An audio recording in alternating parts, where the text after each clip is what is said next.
Alléluia, gloire à Jésus-Christ, que le nom du Seigneur soit béni, que le nom de notre Dieu soit célébré, que le nom de notre Seigneur soit élevé en ce jour dans le nom de Jésus. C'est lui qui nous donne l'opportunité de nous retrouver ce jour à ses pieds pour recevoir enseignement, instruction de sa part. Nous bénissons son Saint-Nom et nous lui disons merci. Nous lui disons merci pour cette grâce, pour cette faveur. Et nous prions qu'il soit au cœur de la production de cette vidéo, qu'il soit au cœur de ce moment de partage sa parole et qu'il nous dispose à recevoir pleinement de lui dans le nom de Jésus. Bien-aimé, merci de te connecter à nouveau à moi. Merci de prendre plaisir à me suivre. Merci de t'abonner si tu n'as pas encore fait. Nous partageons la bonne parole du Seigneur sur cette chaîne. Pain de vie. Alléluia. Dieu me donne de lire un passage dans le livre de 1 Samuel 1, versets 1 à 8. Il y avait un homme de Ramathaïm, Sophim, de la montagne d'Éphraïm, nommé Elkana, fille de Joram, fille d'Eliou, fille de Tohu, fille de Souf, Éphratien. Il avait deux femmes dont l'une s'appelait Anne et l'autre Pénina. Pénina avait des enfants, mais Anne n'en avait point. Chaque année, cet homme montait de sa ville à Silo pour se prosterner devant l'Éternel des armées et pour lui offrir des sacrifices. Là se trouvaient les deux fils d'Élie, Ophni et Phiné, sacrificateurs de l'Éternel. Le jour où Elkana offrait son sacrifice, il donnait des portions à Pénina, sa femme, et à tous les fils et à toutes les filles qu'il avait d'elle. Mais il donnait à Anne une portion double, car il aimait Anne que l'Éternel avait rendue stérile. Sa rivale lui prodiguait des mortifications pour la porter à s'irriter de ce que l'Éternel avait rendu stérile. Et toutes les années, il en était ainsi. Chaque fois qu'Anne montait à la montagne de l'Éternel, Pénina la mortifiait de la même manière. Alors elle pleurait et ne mangeait point. Elkana, son mari, lui disait, « Anne, pourquoi pleures-tu et ne manges-tu pas? Pourquoi ton cœur est-il attristé? Est-ce que je ne vaux pas pour toi mieux que 10 fils? » Alléluia. Gloire à Jésus-Christ. Donc c'est une histoire d'un foyer polygame. Le mari s'appelle Elkana, il est éphratien. Il a deux femmes. Pénina, celle qui lui a donné des enfants, des fils et des filles. On ne donne pas ici le nombre d'enfants qu'il a eu avec elle. Mais la deuxième, Anne, est stérile. La Bible dit que l'Éternel l'a rendue stérile. Amen. Cet homme-là, c'est comme c'est-à-dire à leur époque, chaque année, il fallait monter vers l'Éternel pour se prosterner, c'est-à-dire pour aller l'adorer, pour lui dire merci pour l'année écoulée et lui faire des actions de grâce, donc lui faire des offrandes.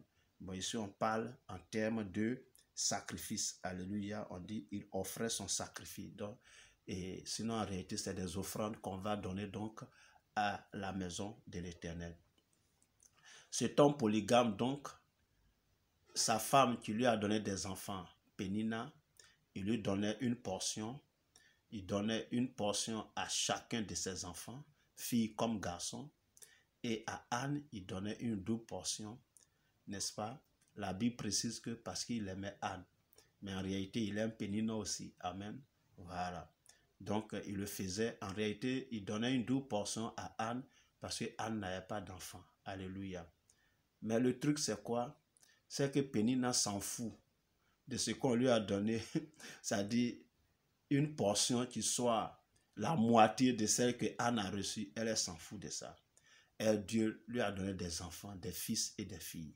Alors donc, elle saisit cette opportunité-là pour se moquer de Anne. C'est-à-dire, en fait, la double portion rappelle que Anne n'a pas d'enfant. C'est-à-dire, elle est en train de dire que non, on t'a donné une double portion parce que tu n'as pas d'enfant. En réalité, c'est ça. Il ne faut pas penser qu'il t'aime trop. Ça peut être qu'il n'a pas d'enfant. Regarde, moi, mes enfants, là, il a donné à chacun de mes enfants. Donc, si on met pour nous là ensemble, là, Enfin, c'est moi qui l'interprète ainsi. Si on met pour nous là ensemble, ça ne pas pour elle. Tu n'as pas enfant qui te donne 2 portions. Alléluia. Sinon, c'est la même chose là. On est la même chose dans la maison là ici. Toi et moi, on est la même chose. Alléluia. Donc, en réalité, Pénina mortifiait Anne pour l'attrister. Alléluia. C'est ce que la Bible dit. Elle dit pour l'attrister. Alléluia. Et toutes les années, il en était ainsi. Chaque fois que Anne montait à la mort, Pénina la mortifiait de la même manière, alors elle pleurait et ne mangeait point. Alléluia. N'est-ce pas? Donc, elle cherche à l'attrister. Elle cherche véritablement à la fragilité, à la fragiliser. Parce qu'en réalité, pour une femme qui est dans un foyer et puis elle n'a pas d'enfant, ça dit la douleur est énorme. Amen. Et Pénina sait ça. Elle est femme aussi. Elle connaît cette douleur-là. Et elle sait que Anne en souffre. Donc, il faut quand on te rappelle ce qui te fait souffrir là, ça te fait doublement souffrir. Au point même que, ça dit, la double portion du sacrifice ou de l'offrande que Elkana, son mari, lui a donné, ne valait rien. Anne est attristée, Anne est flagellée, Anne devient fébrile, Anne ne peut plus bien adorer Dieu. C'est ce que ça veut dire. Ah, Pénina, l'esprit Pénina. L'esprit Pénina est encore là. Vous savez, nous sommes des enfants de Dieu. Nous sommes des chrétiens. Nous marchons avec Dieu. Nous prions pour obtenir certaines bénédictions. Nous espérons en Dieu qui nous accorde ces bénédictions. Nous prions pour cela. Mais le truc, c'est quoi? C'est qu'on n'a pas tous les bénédictions que nous recherchons. N'est-ce pas? Anne voulait un enfant au moins. Mais cet enfant-là, Dieu ne lui a pas donné. La Bible dit bien que Dieu l'avait rendu stérile. Alléluia. Amen. Le truc, c'est quoi? Elle n'a pas enfant. Tu vois, non? Donc, ça lui manque. Mais chaque année, elle va à Silo. Chaque année, elle va se prosterner devant Dieu. Chaque année, elle va offrir des sacrifices. Même une double portion de sa rivale, elle va offrir ça à Dieu. Mais le truc, c'est quoi? C'est que chaque année qu'elle va là, en réalité, elle va avec un cœur attristé, un cœur rempli d'amertume, un cœur brisé, un cœur flagellé par sa rivale Pénina. Alléluia. Parce que Pénina lui rappelle toujours qu'il te manque ça. Il te manque un enfant. Il te manque un enfant.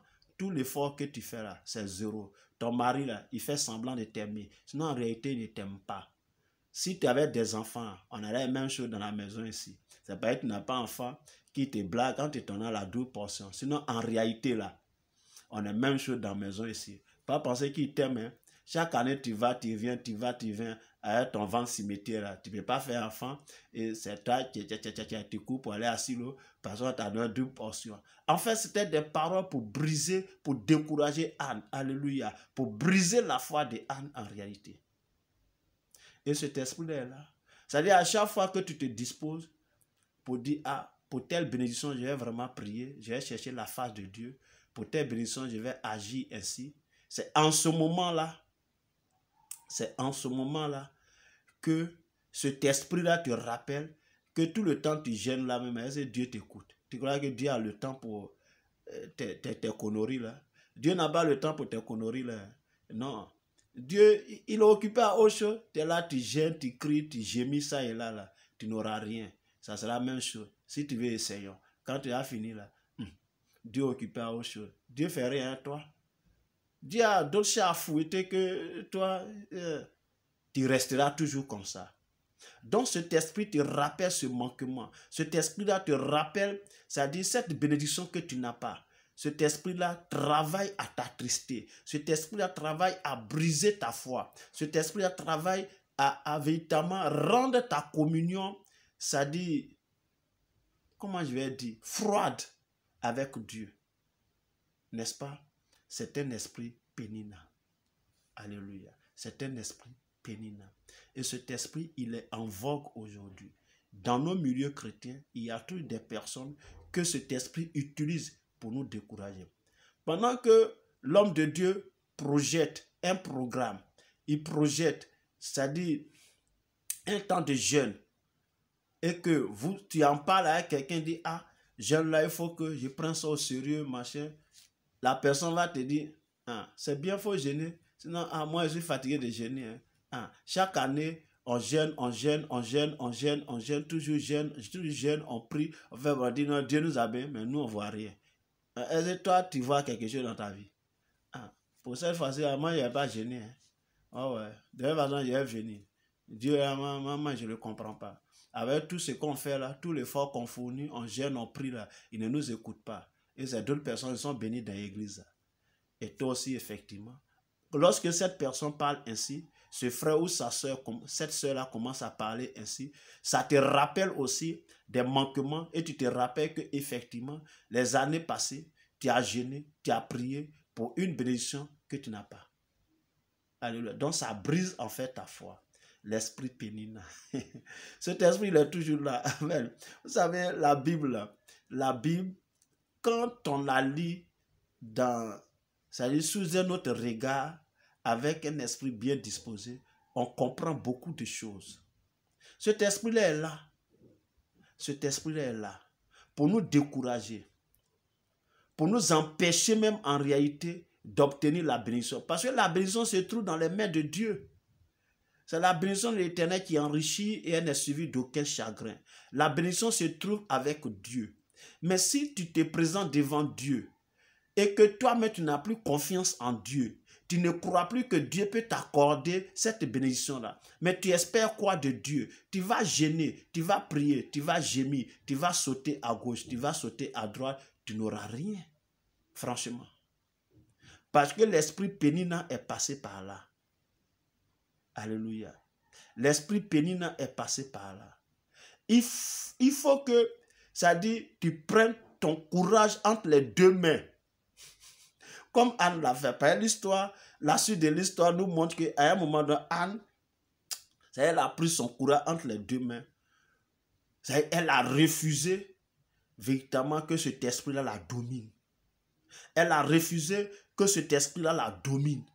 Et elle s'est présentée devant Dieu. Et ça dit, la douleur était telle que même ces prières-là, on n'entendait pas. On voyait ses lèvres bouger, mais on n'entendait aucun son. Alléluia. Est-ce que tu peux te passer, c'est-à-dire de ces personnes-là qui, au lieu de t'encourager, au lieu de t'aider à t'encourager à jeûner et à prier, travaillent véritablement à détruire ta communion avec Dieu. Alléluia. Pénina. L'esprit pénina est toujours là. Fais attention que Dieu ouvre tes yeux sur cet esprit-là qui rôde dans l'église, au milieu des frères et des sœurs, qui utilisent certaines personnes. C'est un bien-aimé. Paul pouvait dire les faux frères. Donc les faux frères, les fausses sœurs qui se laissent disposer, c'est-à-dire qui se laissent utiliser par cet esprit pour décourager d'autres personnes dans leur communion avec Dieu et les empêcher véritablement d'obtenir la bénédiction qu'ils recherchaient depuis. L'esprit pénina, sois fort pour dominer cet esprit et résoudre ton problème directement avec Dieu. Parce qu'avec Dieu, nous ferons des espoirs et il écrasera nos ennemis. Que Dieu te bénisse depuis ta position. Merci de m'avoir suivi. Partage, like, commente et abonne-toi si tu ne l'as pas encore fait. Nous allons faire chemin ensemble. Sois richement béni. Porte-toi bien. Nous sommes donc à la prochaine. Dans le nom de Jésus-Christ. Amen.